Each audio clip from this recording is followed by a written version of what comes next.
Hello and welcome back to Serpent Sunday. As always, I'm your host, Morgan. And this week, we're just gonna kind of chat a little bit about why I love ball pythons so much. And if I had thought ahead more, I would have gotten one of mine out. But I did not because I have class in less than an hour. So let's get into this.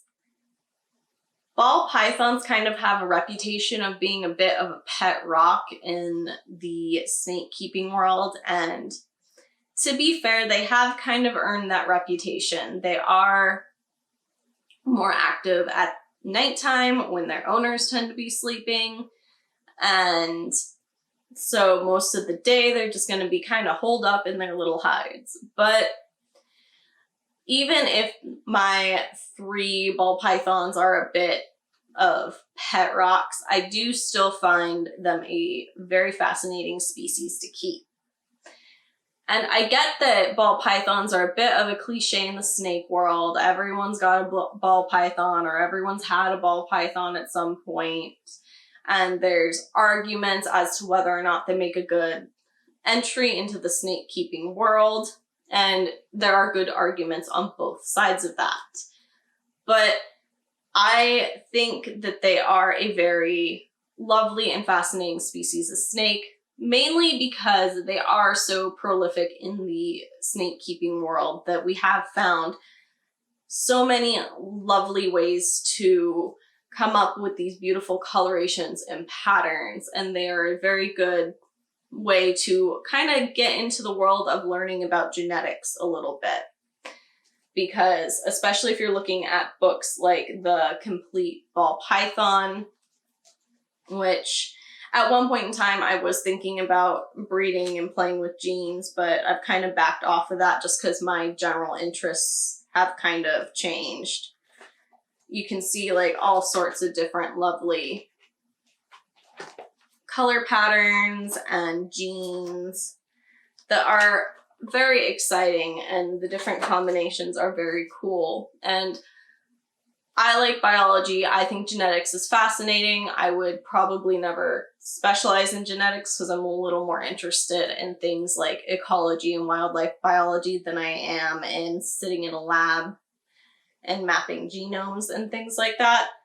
But I do think that if I wasn't already fascinated with the genes of ball pythons, my genetics class wouldn't have been as simple for me as it was.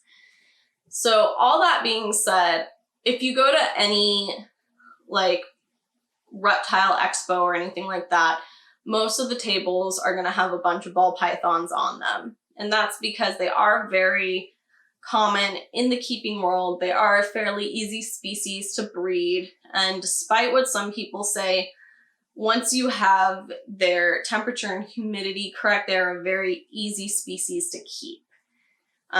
My first snake was a ball python, and of course, me being me, I freaked out a little bit when I was reading, oh, they're like one of the worst species you can have as your first snake because of their really picky requirements. And honestly, once you figure out how to keep their temperature and humidity right, they're pretty easy. I haven't had many problems with the ones that I have. And if you go on certain forums and websites, it's not that hard to meet up virtually with a bunch of other keepers that have experience and find people who are more than willing to help you keep them in a proper, healthy situation.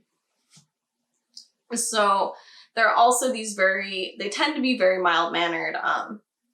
One of mine is kind of finicky, and I don't handle her a lot because she doesn't like it. But in general, most ball pythons that I have been around and I have worked with are pretty mild-mannered. My one that I have had in videos before, Jinx, has gone to schools. He's been an animal ambassador to talk to elementary school students about snakes and the environment and why they're important and basic snake safety. So I think that they are a very good species and I love them. My heart definitely goes out to them. I think they are a really good species. This is not a video that's going to be specifically about keeping them. This is just kind of me rambling and gushing about a species of snake that I have kept for quite a few years now, and just a species that I love.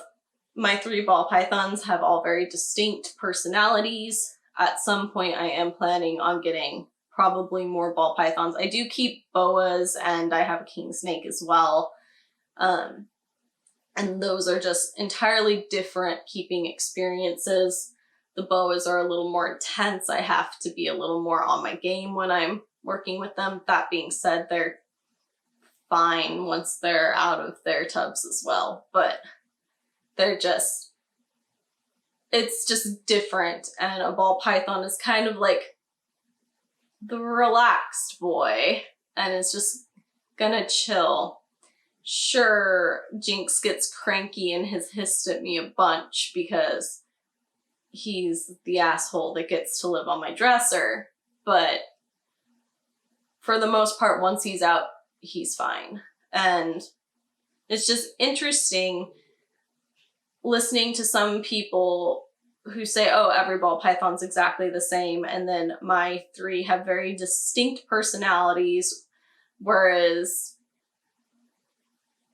Jinx, I can stick my hand in and do whatever, it doesn't matter, he's pretty chill. I would never stick my hand in Sadie's tank without tapping her with the hook first to let her know, yeah, I'm for real working with you, you're not getting fed, please don't bite me, because she's just more feisty. But it's weird. It kind of breaks my heart a little bit when ball pythons do get that whole, oh, they're just cliche, they're not interesting, when I'm like, but they are interesting. If you keep quite a few, you're going to notice each one has its own little personality. They're not just a pet rock. They are pretty unique. They are a cool species that, while they do come off as a bit of a cliche in the snake keeping world, I do think they are a little bit underrated as well. Because I get that more advanced snake keepers want to move on to the boas, want to move on to the giants, want to move on to more rare species. But sometimes the classics are just so good. And again, ball pythons, because they are so common in the snake world, we do have all these lovely color patterns. We do have all these lovely genes that are pretty understood and easy to work with. That being said, the common boas and red tails do have quite a few genes and things as well, but I think that they're not as kind of meh by snake keepers, just because boas are a more intense kind of snake to work with. They are more active in general, whereas the ball pythons, if you look at them in the wild, they're not going to be up in the trees like the boas. Even in the wild, they're not as active of a snake, but I love them. I still think they're cool. I think that I've always been a little more partial to python species over boa species. I love my boas. I have 2 red tails and a Brazilian rainbow boa. I love them all. They're different, and the ball pythons are something that my heart is always going to go out to. Now, I get that corn snakes and king snakes, there are also a lot of genetics and colors and patterns and things like that. I think colubrids are fine. I'm just not a big colubrid person in general. I do prefer pythons and boas, but that's just me. Colubrids, they're cool. I